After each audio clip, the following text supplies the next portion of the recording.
Hi everyone, my name is Tati and I was diagnosed with schizoaffective disorder. And I've been living with this disorder for 13 years now. And I would actually define 12 of those years with a single word, and that's suffering.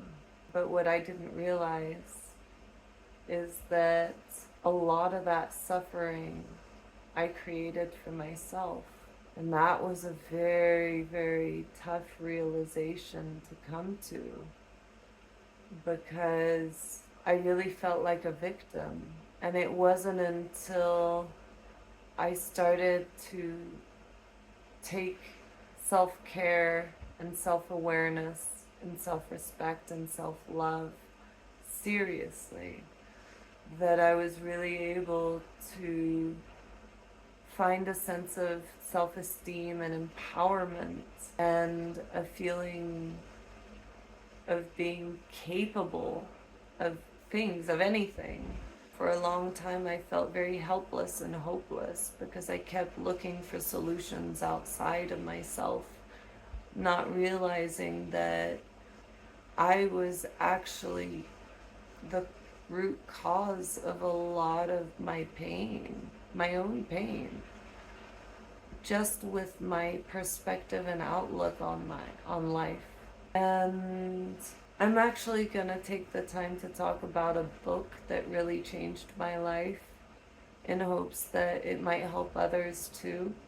And it's actually a very well-known book called The Power of Now by Eckhart Tolle. And that book brought forth a notion that truly changed my life. It took a while for the message to sink in, a few years actually, a few rereads.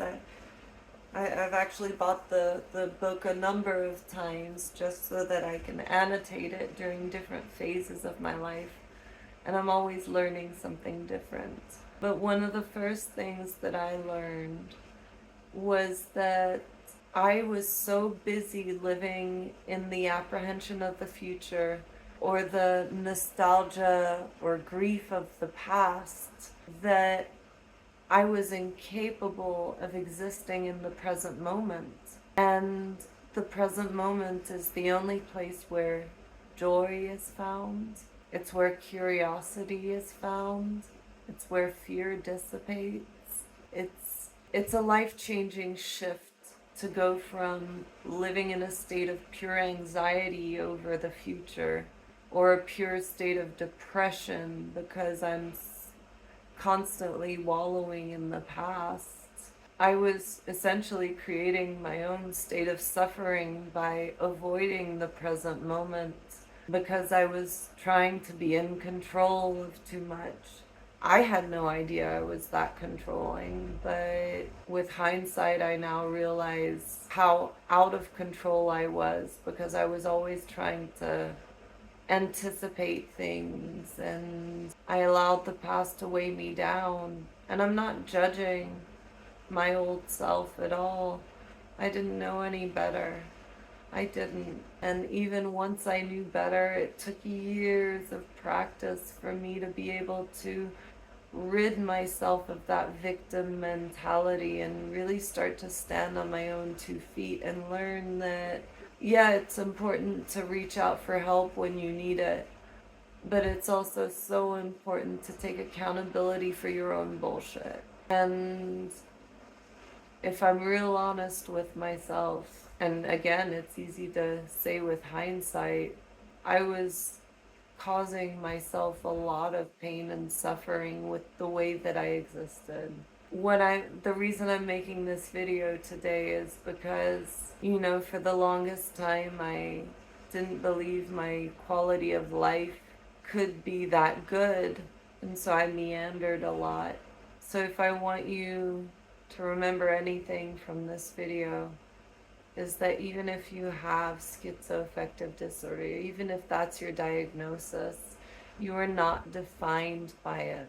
And you can lead an amazing life, and you can create meaningful connection, and you can build up a career that you're proud of and that makes you feel fulfilled in your life.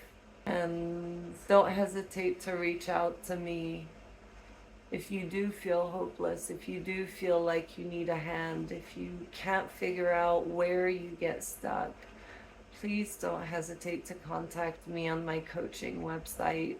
I would love the opportunity to help, because sometimes all you really need is someone who believes in you.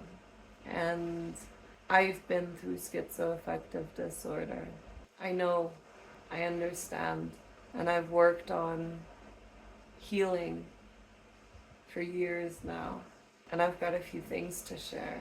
So if you feel like you're lost, read The Power of Now, reach out to me, do something, or at least just remember that you're not a hopeless case. There is life after diagnosis.